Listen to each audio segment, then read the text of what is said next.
I'm a reporter for the Daily Chronicle.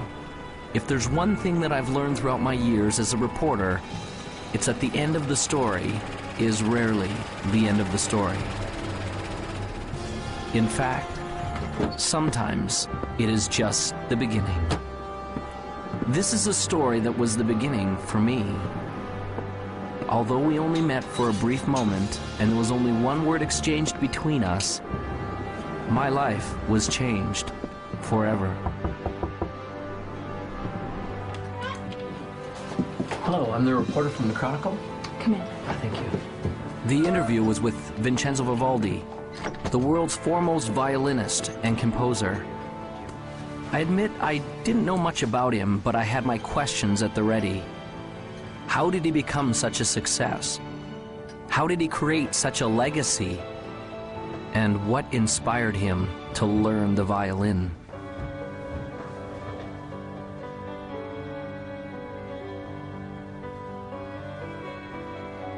I felt as though I was stepping on sacred ground when I entered the old man's room.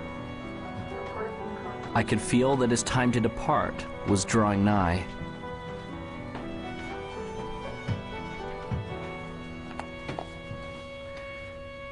Thank you for seeing me, Mr. Vivaldi. For our readers, what would be the one key factor in achieving all of your great and grand accomplishments?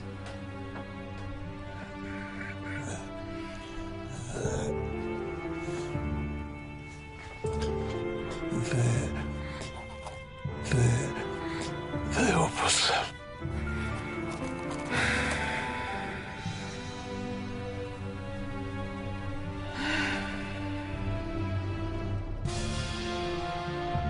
Those were the last words he ever spoke.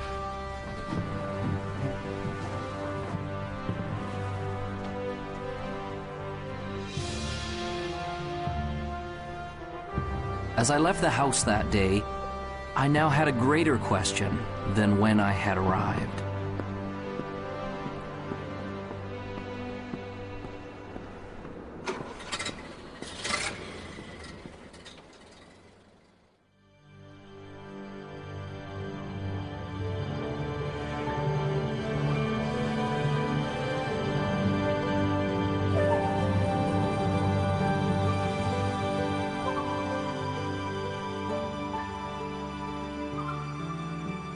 The opus is a composer's greatest work, and the opus is about us becoming the most amazing, magnificent, extraordinary human beings that we were meant to be. You and I are here to do magnificent and magnanimous things. You're here to create, and you're here to contribute, and you're here to connect at a high velocity. Everybody deep inside has a dream and a vision and a calling and an inspiration that they're here to do. Anyone can do this, and it almost sounds cliche. Everybody says, oh, you can be whatever you want to be, you just got to have the dream. And all of that's true. Unfortunately, it has become cliche, and people have stopped listening to it. The best way for you to predict your future is to invent it. It's up to you.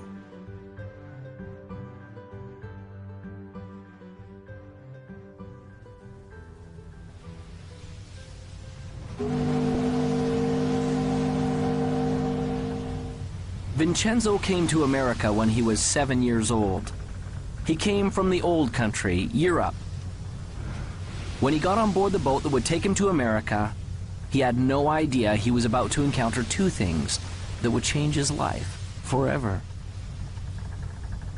One was a new country. The other was a teacher and a violin.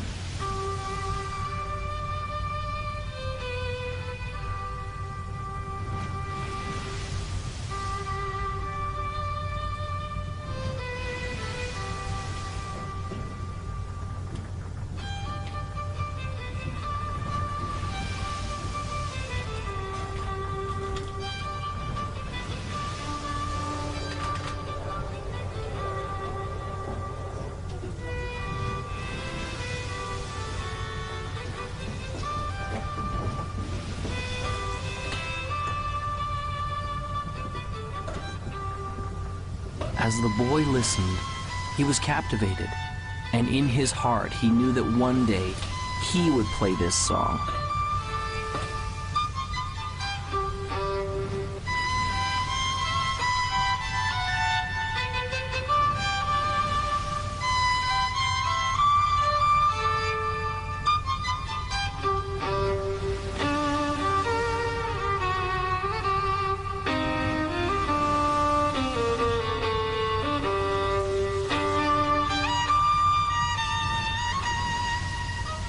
Vincenzo said that he wanted to play like that one day. Do you really believe that? Do you really believe you can? The old man asked. The young boy replied, yes. That is the key to unlocking your opus. The old man smiled and told him that he had just begun on the road to becoming great. He gave Vincenzo a notebook and told him to write down exactly what he wanted and to keep the book with him always. Vincenzo wrote that one day he would become one of the greatest violinists the world had ever known. The old man put his hand on the boy's shoulder. When you get there, don't stop. Remember, your opus isn't what you do. It will be the legacy of what you've become. Vincenzo did not understand. The old master smiled and said, one day you will.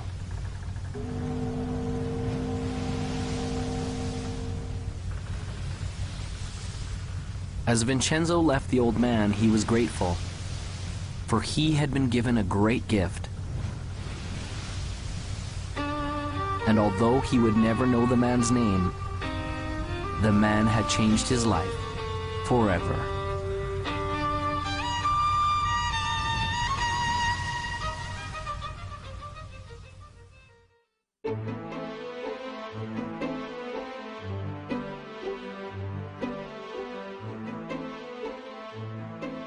Vision is all about who you've decided to be, as if you had a magic wand that you could wave over your life, that you could actually be and do and have everything that's important to you, where you could be fulfilled and you could be in rich relationships and you could be abundant, attracting wealth and all the great things that we all want in life.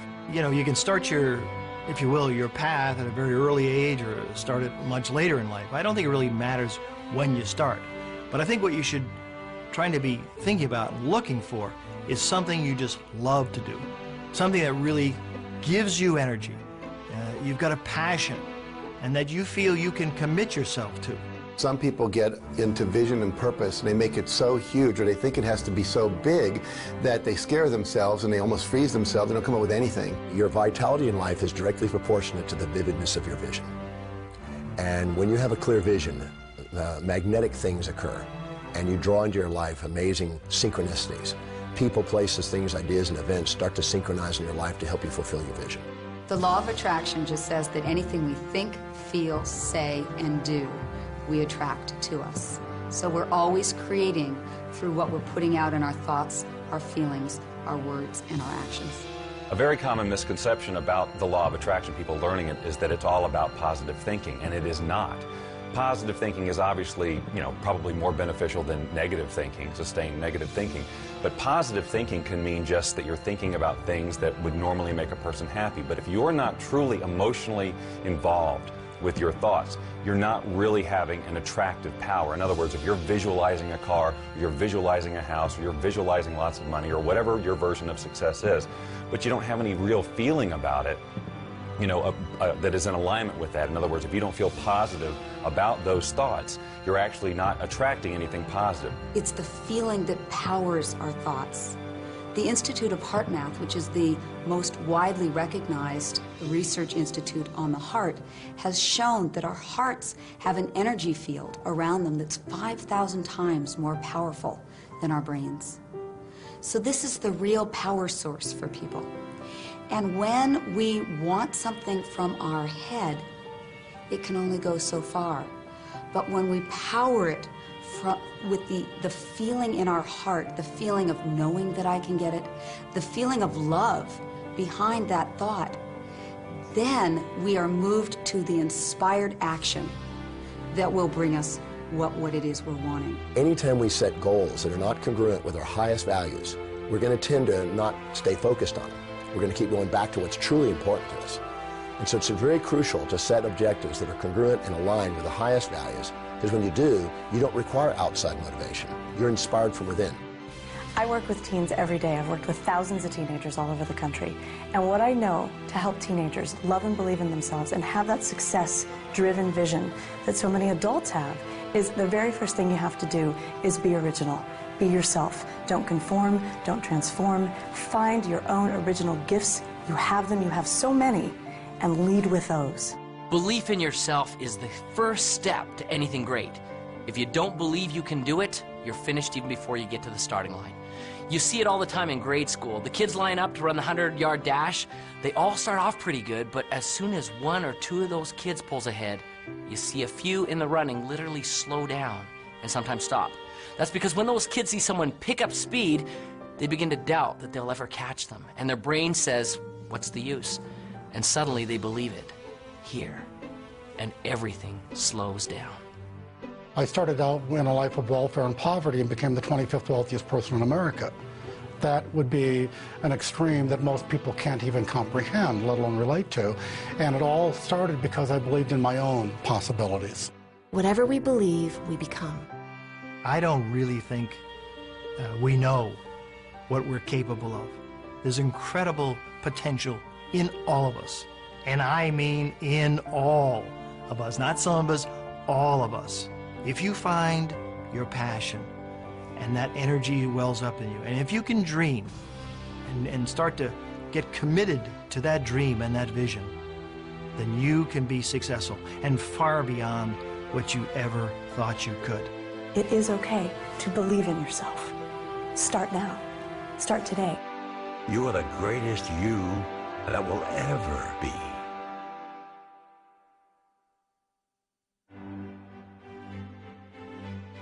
Vincenzo had set a goal. He began to see it powerfully and perfectly. It became real.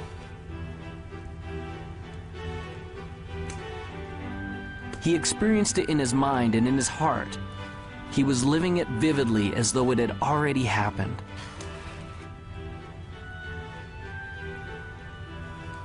This gave him the momentum to begin.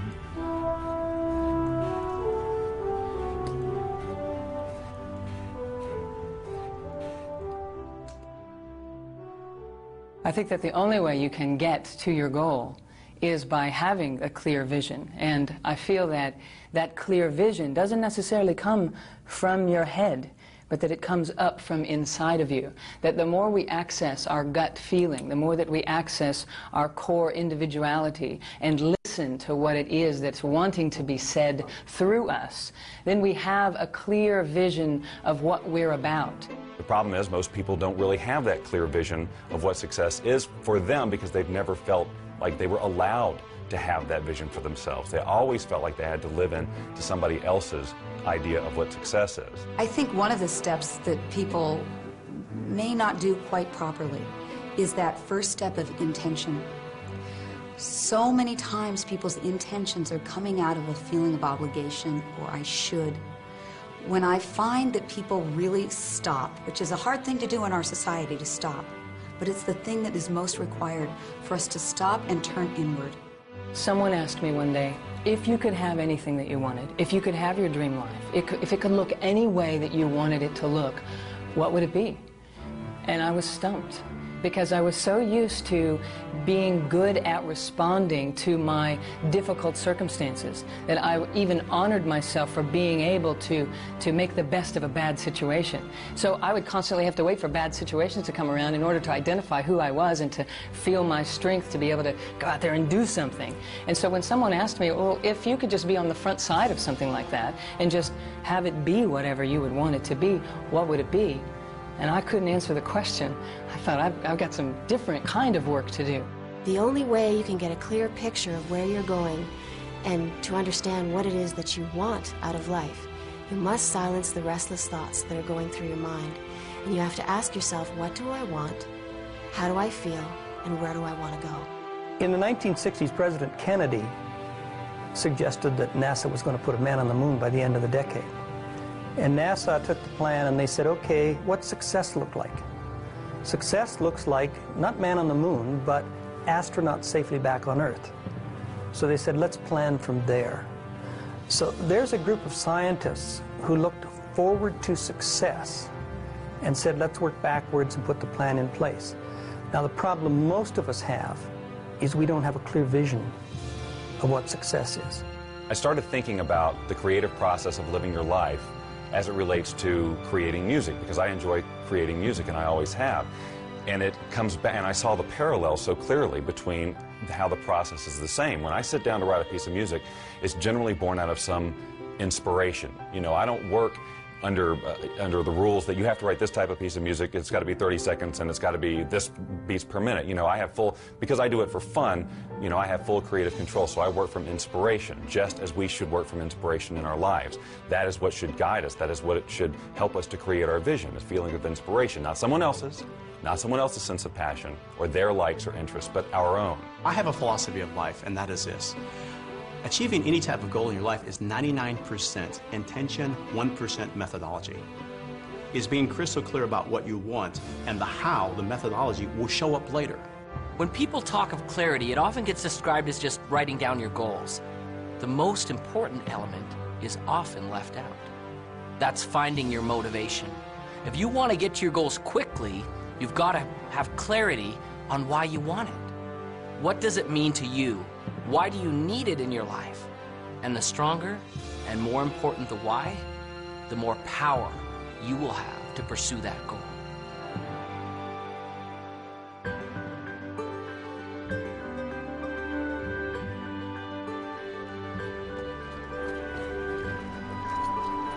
Finally, the opportunity came for Vincenzo to have his violin.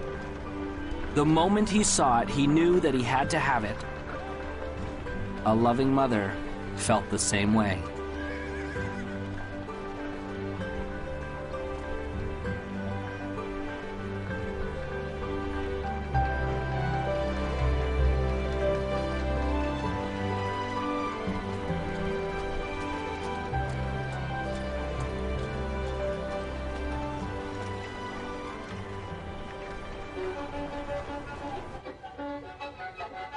It was not as easy as it looked.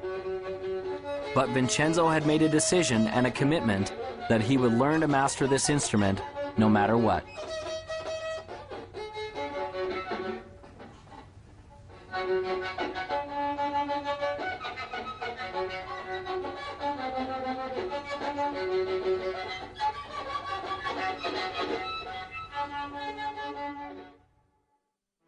Finding your clarity starts from first setting goals, not just thinking them, inking them, writing them down, having that vision board. Put those things on your board, the way you picture your life to be, the lifestyles you want. It's okay to brainstorm it. Start with an idea, oh, I've always wanted to do this, and flesh it out. Really describe what you want your life to be. You may find that it evolves even as you write, and that's okay. Take the time to decide what you truly want, because it isn't until you do that that you're going to be able to stabilize any sort of vibration around it from a law of attraction point of view to attract that into reality. When you're in the achievement process, what is your greatest moment?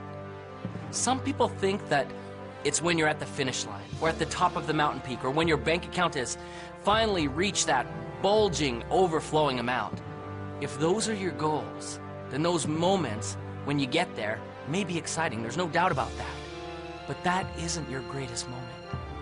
Your greatest moment can be measured by three things that make it great. What moment will have the longest effect on your future life? What moment will carry the greatest future consequences? And which moment will have the farthest reaching impact on you and those around you? Your greatest moment, therefore, becomes the moment that you decide. Decision changes everything.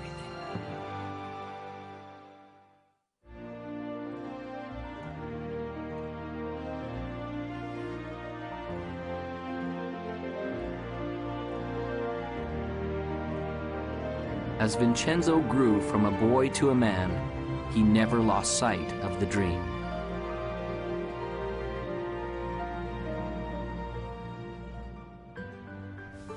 Vincenzo worked and saved his money to pay for lessons for his violin. He's doing it again. Thinking about everything except what he's supposed to be doing. There were those who told him that his dream was impossible, that it could never be achieved. Still believes he's going to be famous. Ladies and gentlemen, the famous, one and only, time-wasting, daydreaming, broom pusher.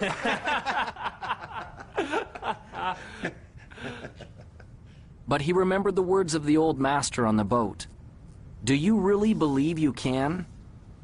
That is the key to unlocking your opus. Vincenzo! Sweep the floor, boy, sweep!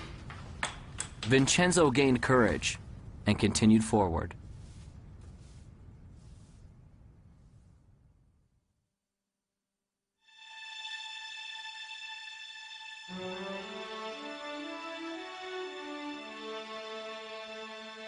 How do I get started? You just get started.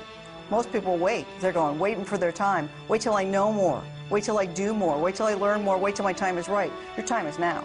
So just get started. You can't sit on the couch and eat potato chips and expect things to happen. You visualize and you materialize, yes, but you must act. A mediocre plan today is far better than a perfect plan tomorrow, because tomorrow never comes. We all know that New Year's resolutions last 30 days or 3 weeks or 3 days or for some people 3 hours. And that's a result of this great commitment. And what I want people to do is to step back and, interestingly enough, to essentially dial it down. Focus on what you can do, not what you could do. If you can't get the big picture, start with the small stuff. A decision isn't something you take lightly. It isn't a wish or simply saying, I'd like to.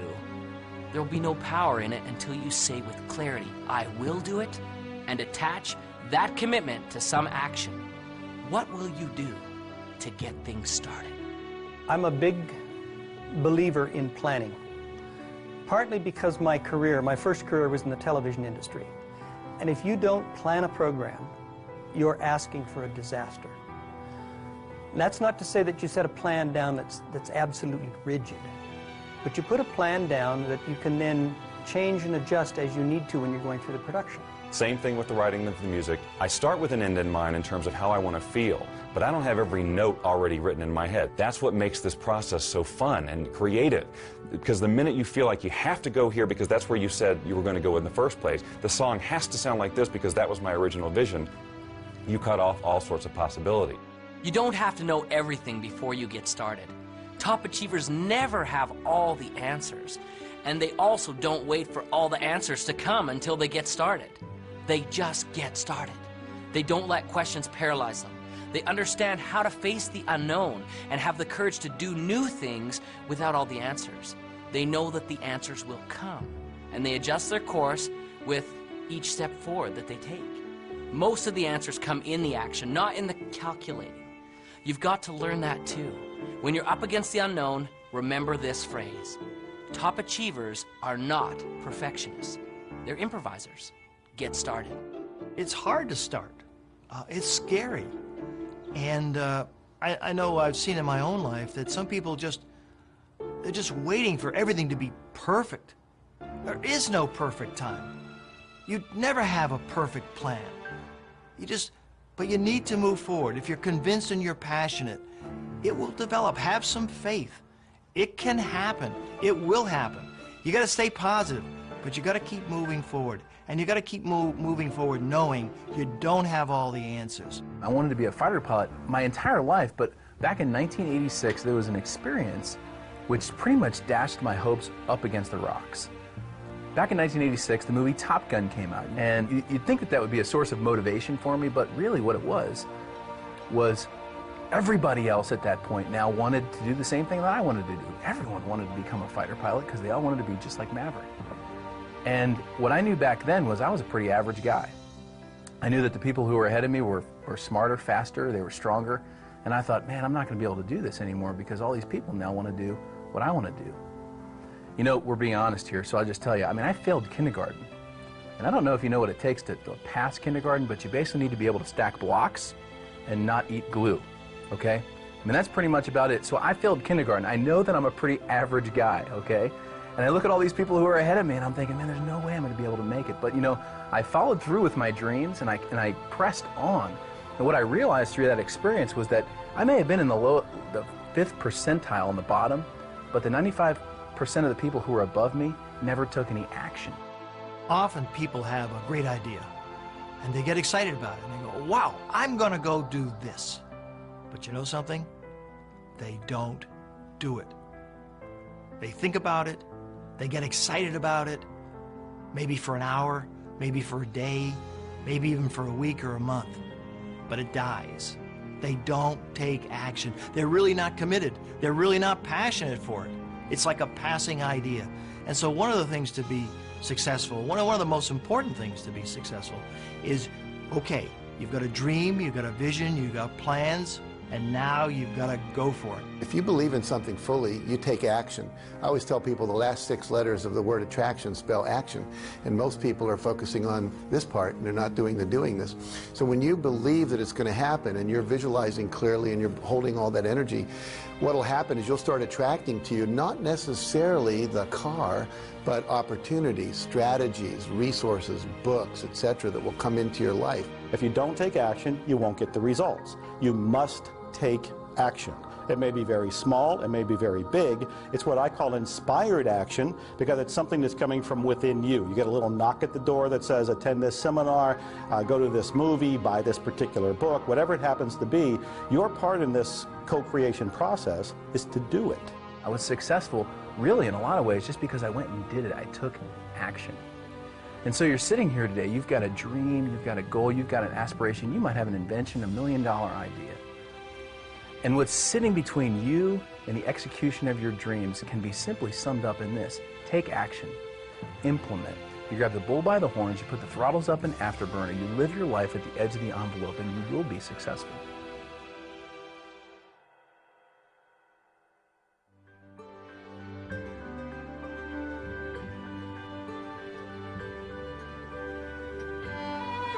Vincenzo continued seeking additional understanding and education wherever he could, surrounding himself with other masters who could help him find his gift and develop his passion. This required effort and work.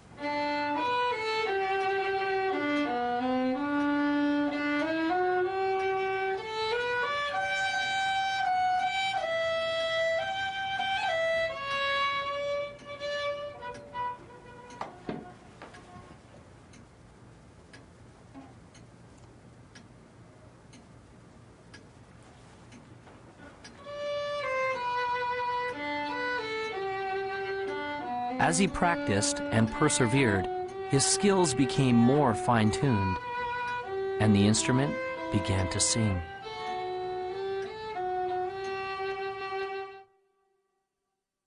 Whatever you want to do, whether you're an athlete, whether you're in business, whether you're a pilot, if you want to be successful, there are heroes, there are masters, there are people who have been successful before you who will be willing to teach you how to get where you want to be. You don't need to fly solo in this life. If you have any goal that you want to achieve in your life, the first thing I would invite you to do is surround yourself with people who believe in what you do. And sometimes those people, they're not your family, they're not your friends, they're not your coworkers.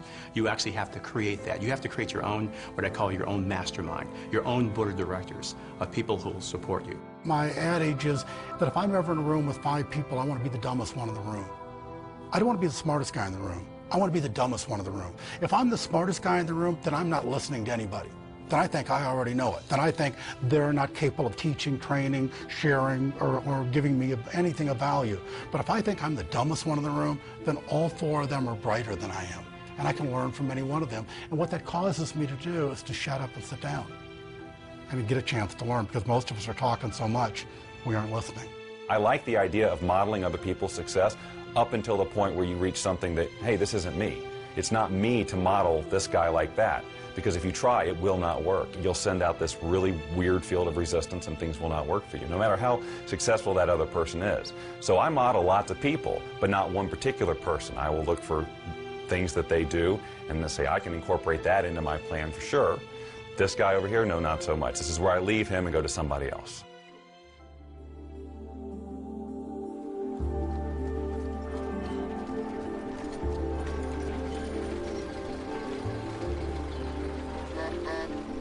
Whenever there is greatness, there is also adversity.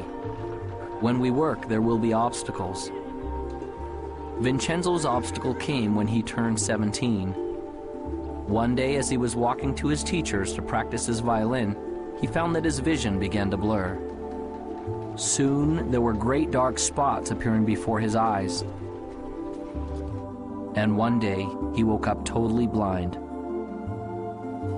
He could not see. This proved to be a big adversity.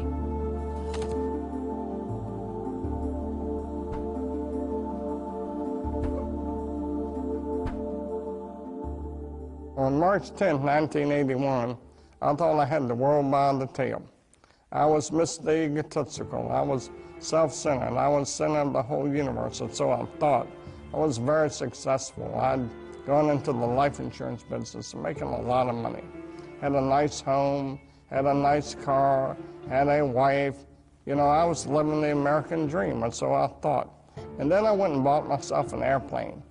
The next day I took off in that airplane for a little pleasure trip just to check it out. Then in that day, my whole life changed. I had a power failure. When I was landing, the engine failed. I had some power lines and crashed. I was just entering my senior year, and I wasn't really going out much. We had moved to a new town, and I was feeling a bit awkward in my skin. I went out, and I met someone. I thought, oh, he's the one, and ended up pregnant in my senior year. And if you want to be judged, I was going into a school where there were nuns, and they were convinced, and so was my entire school system, that found out I was pregnant in my senior year, that I was going to go to someplace with the letter H and 3 letters that followed. And it took me a long time to regain my self-esteem. And so my life started out as a pregnant teenage runaway. When I was born, my parents didn't know that I was didn't think that I was going to be a little person, of course. So that was a big surprise. And they had some difficulty with it, some challenges with it. Then I went off to school, and I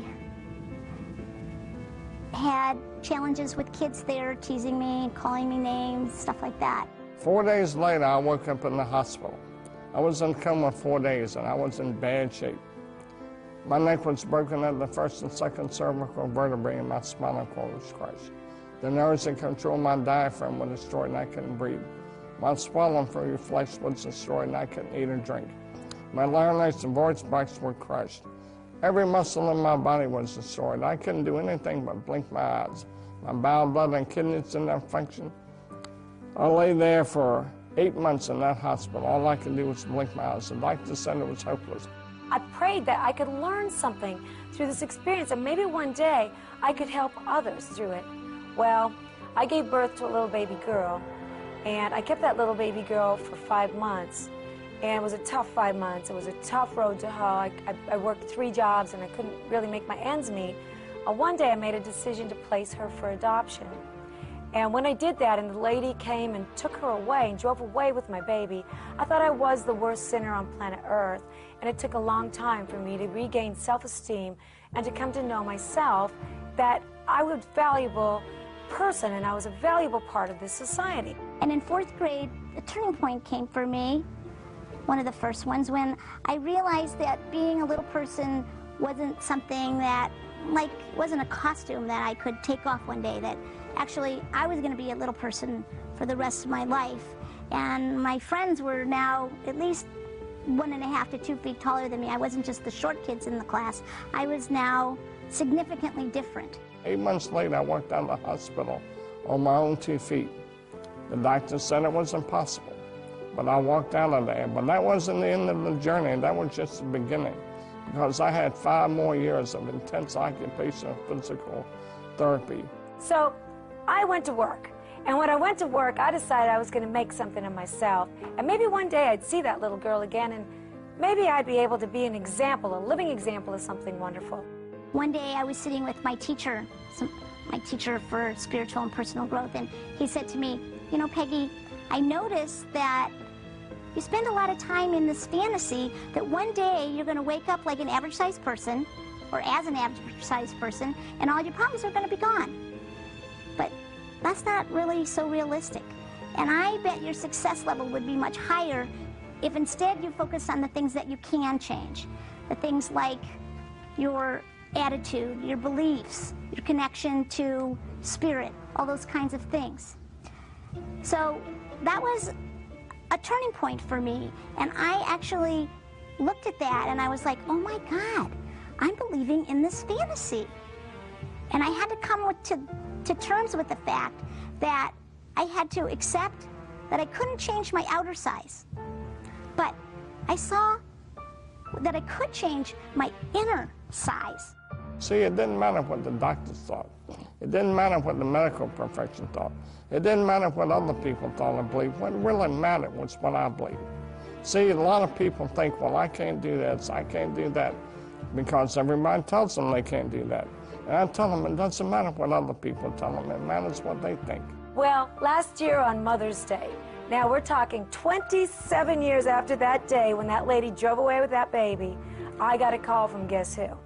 My little daughter, Jackie. And she said on the telephone, could I call you Mom? That was huge. That was huge for me. And I don't care what happened to you in your life. Someone told you you're a sinner and you're so down and out that you think you're nothing and you're a nobody. You're a somebody. You find it within yourself and you get up. Pull yourself up by your bootstraps and you get out there and do good works. Jackie and I have become real good friends today. And I thank God she's a valuable part of this life. You know, I barely finished high school. Today I sat on the Harvard Women's Leadership Board. Were the times I was down, were the times that maybe the vision started to fade a little bit, you know, I'd be dishonest if I said they weren't. Of course there were times. But I didn't stay focused on that very long. See, it's okay to let yourself get down, but it's not okay to stay down.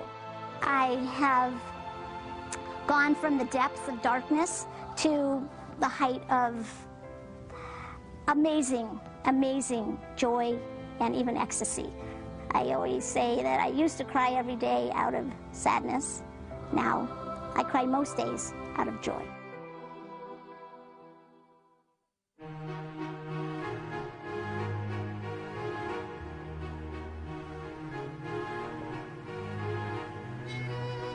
Vincenzo continued to practice his instrument.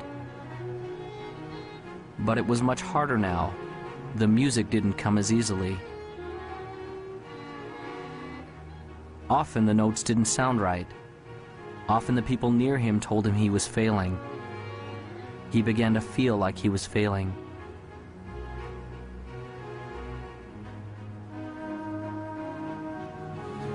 I can't.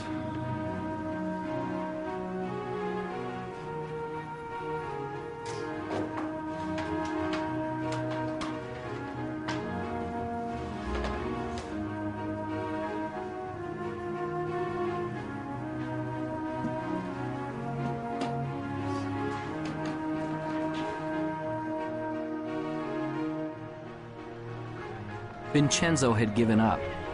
He felt like he had been robbed of the gift he had been given. His heart ached as he approached the entrance to the merchant's store.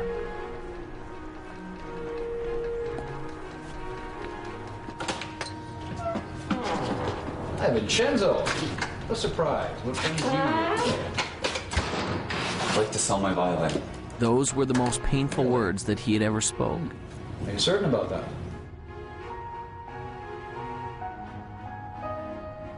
Well, let's have a look, shall we?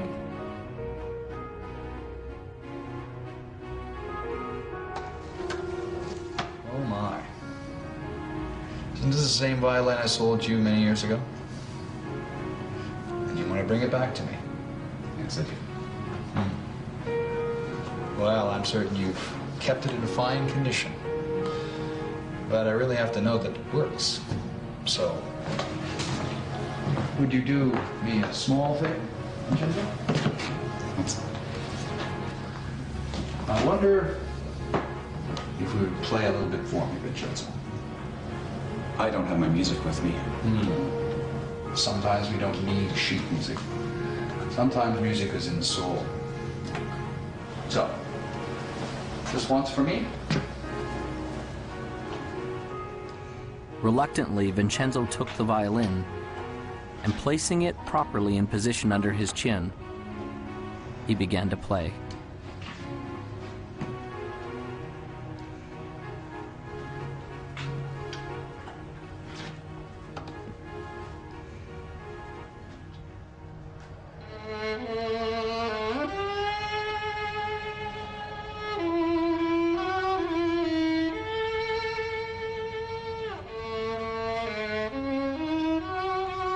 He began playing slowly at first, until his heart began to play the notes.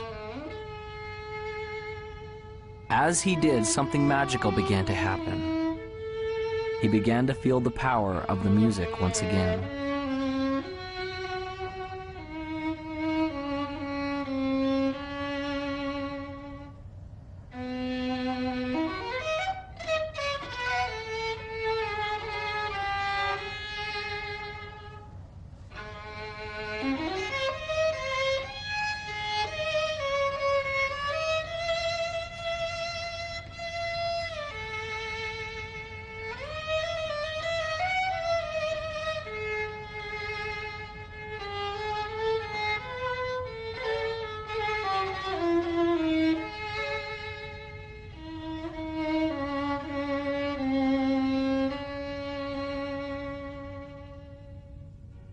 When he had finished, a change had taken place, and there was hope.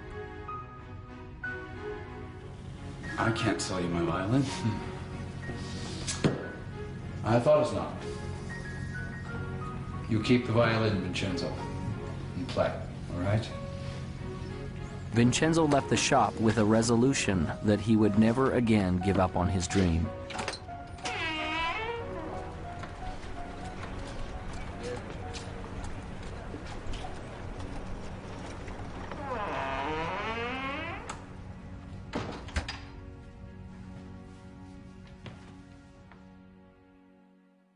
Everybody experiences failure, and if you haven't, it's just because you haven't done anything new.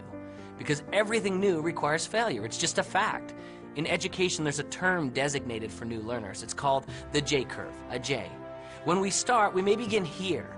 As we begin to implement the new experience or information in our life, we initially struggle, or perhaps even fail. But as we learn the lessons from our failure and are persistent, we become competent and very successful with our new lessons or experience. And as we get competent, things go up dramatically. That's a J-curve. Most things in life come to us that way. So as we encounter feelings of frustration, we need to understand that it's normal, and we will get through it if we persevere. There was a software executive who made a huge error, costing the company millions of dollars, and this is a true story. Millions of dollars at this one mistake or one failure he had made. So he went in, he was called in to see the chairman and the CEO, and of course he brought his resignation letter, and he handed it to the chairman, and the chairman said, what are you doing? We just spent millions of dollars educating you. You can't leave us now. Now, not every employer is going to be that compassionate, but the universe is. Every one of us gets rejected, and what you and I need to do as individuals is reject rejection. Make yourself rejection-proof. When Jack and I started Chicken Soup, we spent 3 years writing it, and then we tried to sell it. We went to New York with a great agent, and 33 publishers all said, hit the road, Jack. And then we went to the BEA, Book Expo of America, and we went booth to booth to booth to booth, and 144 people, some totally said, buzz off, you guys, that's soppy little stories. They're never going to sell. They're too nice. The secret word that every winner knows is called N-E-X-T, next. You're going to meet obstacles. You're going to see adversity. It's going to happen to you. I guarantee it. So what gets you through it? It's your passion, it's your energy, it's your commitment to this game plan. And wow, it can be very, very exciting. I have never met a successful person who hasn't failed. Never. Not in the course of my lifetime, not in the course of my reading, not in the course of my studying, not in the course of mankind. Have I ever met a successful person who hasn't failed? Now, the difference between successful people and people who are unsuccessful, because we all will fail, is successful people learn how to deal with failures. They learn how to accept it and embrace it and understand it and learn from it. And it doesn't become a negative to them. It becomes a learning. It becomes an education. It's a tuition they paid for the education they got. You get a challenge or something you think is a setback. It's only a setback in your initial perception, and only when you don't stop and look at how it could serve you. See, the master is the one that takes whatever happens in their life, supportive or challenging, and asks how does it serve them and their mission. Because it's never what happens on the outside, it's always how you perceive what's happening on the outside. So if you can take a challenge and you say, okay, so how am I going to use this to my greatest advantage, and what are the benefits that I'm going to get from this, and how is it going to help me fulfill my highest values, and how is it going to actually give me a great step forward? If you ask that question and answer that question, it's not an obstacle. An obstacle is only when you've chosen to see only the drawbacks without the opportunities. Some people are so worried about failing, they don't start.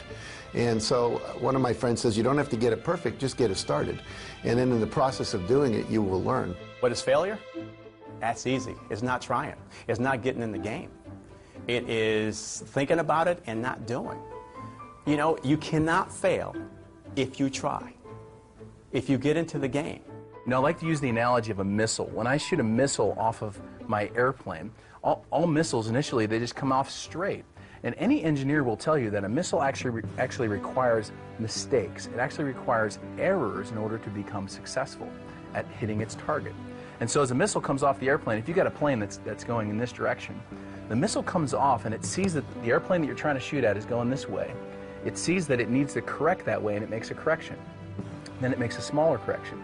Then it makes a smaller correction, and next thing you know, it hits the target. The same is true with us. You know, we've all got dreams. We all have a target, and we all have goals. A failure-minded person goes down the road towards their goals. They hit that first obstacle, and they go, I'm a failure. I always fail. And they turn around and they give up their dreams. A success-minded person hits that first obstacle, and they go, you know what, I'm going to be successful, and they make a correction just like that missile. They hit the next obstacle, and they make a little bit other correction just like that missile. And next thing you know, they find that they've zigzagged their way to their target, to success. When I was learning to walk, my parents didn't say, oh, Jack failed after 7 tries, let's give up. They said, just, you know, keep coming, boy. However long it takes, you're going to make it. And for me, I've read so many stories about, you know, Thomas Edison, who had 10,000 experiments to invent a light bulb. And when someone said, you failed 10,000 times, he says, no, I never failed once.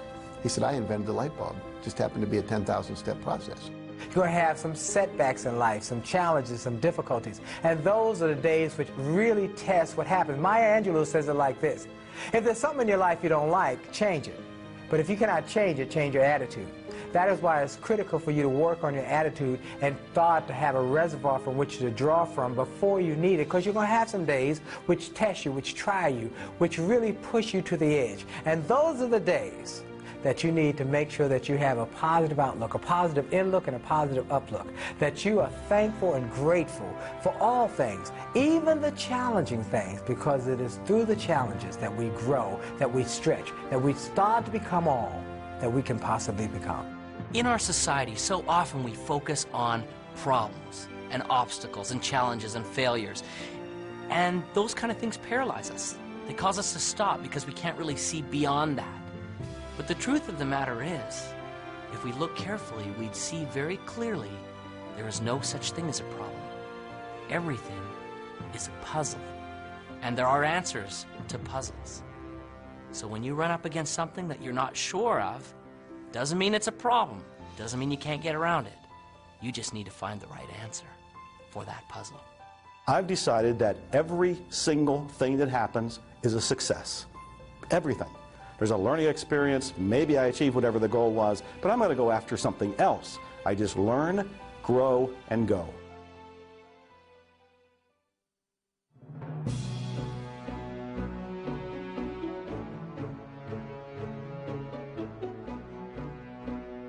Once you reach a goal, whatever that is, or achieve a vision, and it may have evolved, and it may be very different than when you first set out, you are basking only momentarily in that sense of accomplishment. You can enjoy it. It doesn't have to be a letdown, but what you'll find is that you've naturally expanded who you are, who you can be, and you'll have another vision that's even bigger. If you want to have like success become an ongoing habit, you know, here I am at the top of my game, 100 million books sold and so forth. For me, it was never about selling books. It was always about making a difference. You can't stop making a difference. You know, making a difference is something that continues forever. It's the little things that you do on a daily basis that get that momentum ball turning. And all of a sudden, after a while, you have so much momentum behind you, you couldn't stop it if you tried.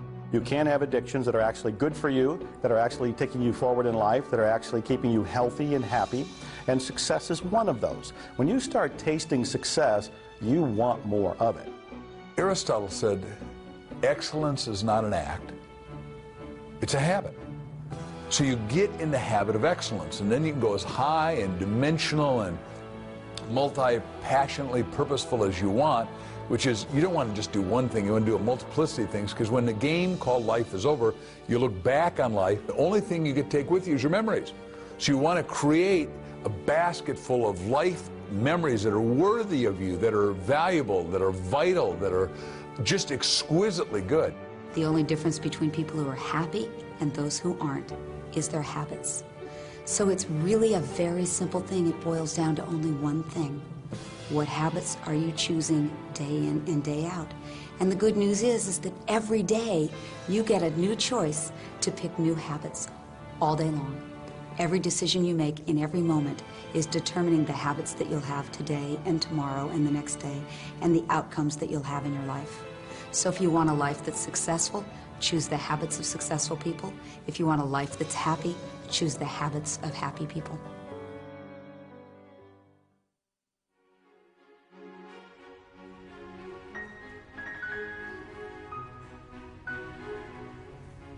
Well, thank you all for coming tonight. It's a pleasure to know you're out there. We're going to be playing a piece. Slowly, Vincenzo was offered opportunities to perform his music at local venues. Although these locations were not ultimately where Vincenzo wanted to be, he poured his heart into each of these performances. Each of them was a step in the right direction, and he let his passion shine through from the beginning.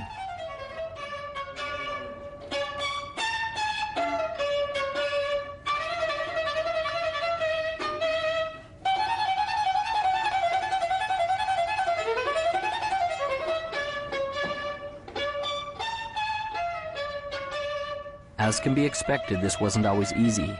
There were times he was afraid, but as he faced each challenge and each frightening moment, he seemed to build momentum and increase in his greatness.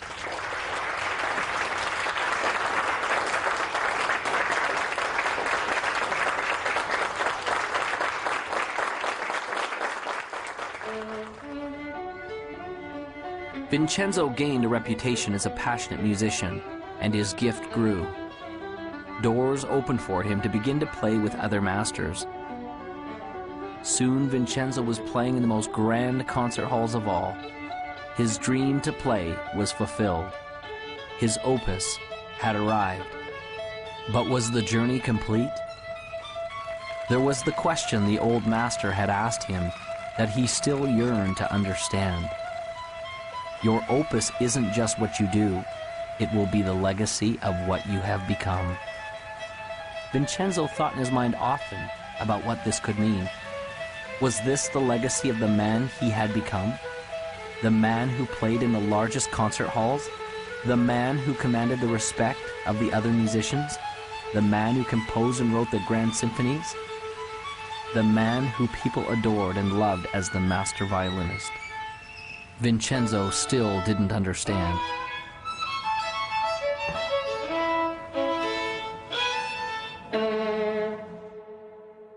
I think we have in our own DNA, sort of this need, if you will, of assisting others and helping them move forward towards their own goals or vision. And some of the greatest rewards in my life have been watching the success of others that I have been associated with. Henry James said that nothing of the senses will ever satisfy the soul. The only thing that satisfies the soul is gratitude and love. And when you have gratitude and love, whatever you're grateful for, whatever you love, you get more to be grateful for and you get to have more love. And so the second you achieve something, you're automatically yearning inside and called inside to ever greater achievements. We're all here for what purpose? We're here to give, we're here to interact, we're here to create, we're here to love and to support. And those are all giving things. Most of the successful people that I know have a basic fundamental philosophical foundation that says giving back is the key to success. A friend of mine asked me recently, he said, what's the purpose of the universe? Now, no one had ever asked me that. You know, life purpose, corporate purpose, all that. What's the purpose of the universe? And I went back to my physics and I thought, well, what is the universe doing?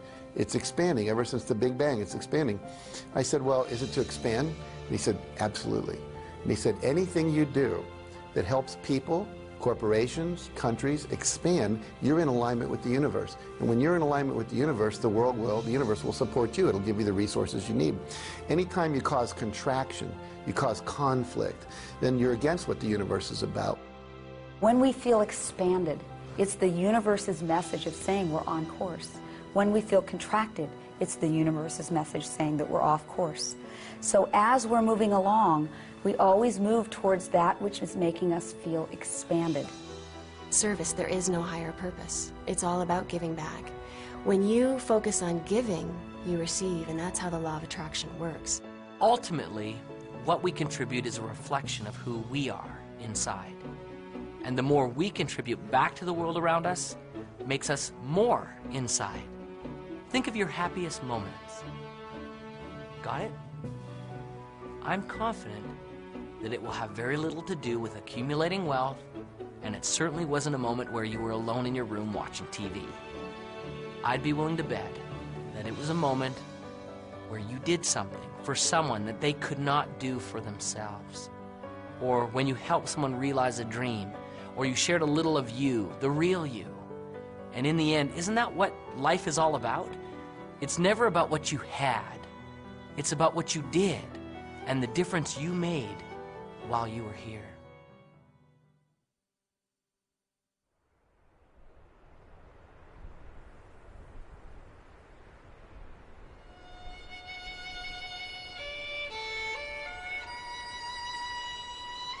Your opus isn't just what you do. It will be the legacy of what you have become. Vincenzo still didn't understand. Then the lesson came as he was playing his violin in the park alone.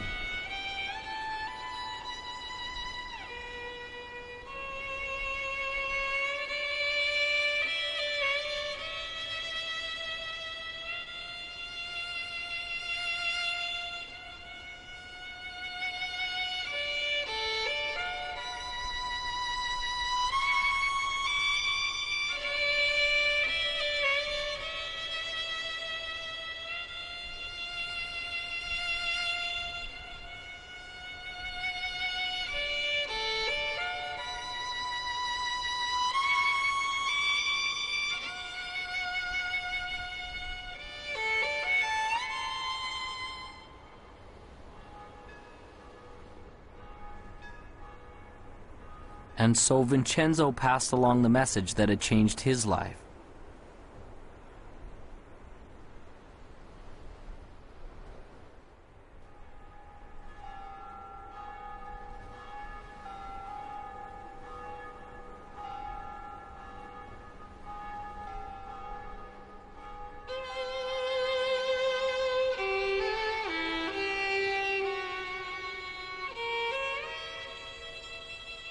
As the boy walked away in the snow, Vincenzo finally understood. It was almost as if the voice of his old friend, the master, came to him. Remember, your opus isn't just what you do. It will be the legacy of what you have become. Imagine, if you would, a hot summer day in the year 1944.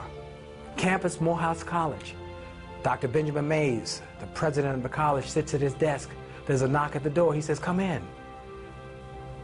He sees the door swing open, and a man and a teenager are in the doorway. He runs to grab the hand of the man, Martin Luther King Sr., Daddy King. Daddy King steps in and says, "Dr. Mays, I'm not going to take a lot of your time. I just came to introduce you to my son, Marty." We call him ML. His real name is Martin Luther King Jr. He's 15. He's going to college here in the fall. Very bright boy. But he's missing something, and I need a big favor. No, I don't need tuition that's bigger than that. No, I don't need room and board that's more critical than that. I came to ask you, would you teach my son how to dream? Please teach my boy how to dream. And Dr. Mays gave young Marty a piece and said, young man, read this piece every day, and it'll change your life. And he read it, and it changed his life. And I got hold of it, and I started reading it, and it changed my life. It's so profound, yet so simple. It simply reads, it must be borne in mind that the tragedy of life does not lie in not reaching your goals. No, no, no. The tragedy lies in not having a goal to reach for. It is not a calamity to die with your dreams unfulfilled, but it is a calamity not to dream. It is not a disaster to be unable to capture your ideals, but it is a disaster to have no ideals to capture. It is not a disgrace not to reach the stars, but it is a disgrace to have no stars to reach for. Not failure, but low aim is sin. You've got to dream big dreams, impossible dreams, dreams that will make a difference, leave a legacy, and a dream that will be your opus, your reason for coming to this planet. I truly believe that all of us are very special. We all have some unique, different, wonderful qualities. We shouldn't compare ourselves to others and say, well, they're so much better. We need to find our own special gifts. And as you find those gifts and you become passionate about those gifts, you move towards those gifts and take action. So if you've been watching the Opus, the time is now to take action. No more praying, no more wishing, no more hoping that great things will happen to you. Move forward, take action, become successful. We are all creating our own Opus. We will all leave that legacy. You come to the end of your life knowing that you have lived from the inspiration of your heart and that you've lived a life of love and of joy and of happiness. Because I tell you, you can achieve success in life, and that doesn't guarantee happiness.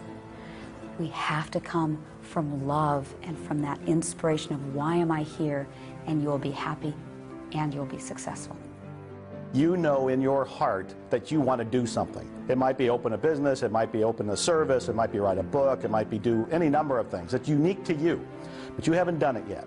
You now have the beginning of some motivation. Your heart is pumping a little faster. The sweat is on your brow because you are excited about this. I want you to take action. I want you to go out there and do something. I want you to dare something worthy. I want to be able to say at the end of my life, did I do everything I could with everything I was given? I want to be able to say absolutely. So it's never done. As long as you're green, you're growing. As soon as you're ripe, and you're rotten. The joy in your life, the passion in your life, and the success in your life will come when you're brave enough to say, this is me, and then go be that person. Most people tiptoe through life hoping they make it safely to death. And life is more than that. It's more than just tiptoeing from the time you're born to the time you die, making it from day to day. It's much more than that. But yet, most people never realize that. I know that I'm not just a body and a personality, that there's something much, much deeper and greater and actually magnificent inside of me, something extraordinary. And the more that I live from that place, the more that I'm able to see inside of other people that they're extraordinary, that they're awesome, that they're amazing. And the more and more I live from that place, the more I see that each moment of my life is amazing and magnificent. That is the gift that's come out of my challenge. That is my opus. Now you have the tools. You have a vision. You believe you can do it. You're clear and you know why you want it. You have a first action to get started with. You know where to go for help, and you know failure can't stop you, only slow you. You are the composer of your life, and your greatest moment is before you. It is decision. What will you decide to do now? What will your opus be?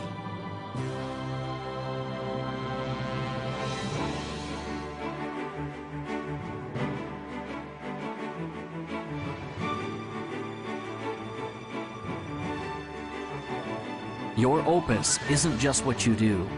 It will be the legacy of what you've become. One of God's greatest requirements with lasting success is to teach the man who possesses it. to teach him about himself, and to allow him to contribute what he has been blessed with back to the world. Vincenzo's music was a great gift to all who heard it. But the true gift was in the legacy that he created in another. This was truly his opus.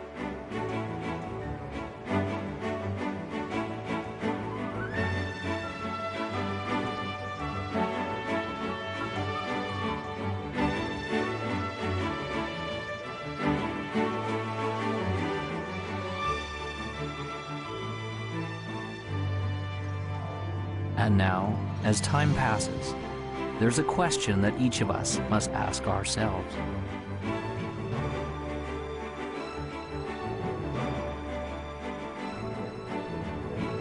What will your opus be?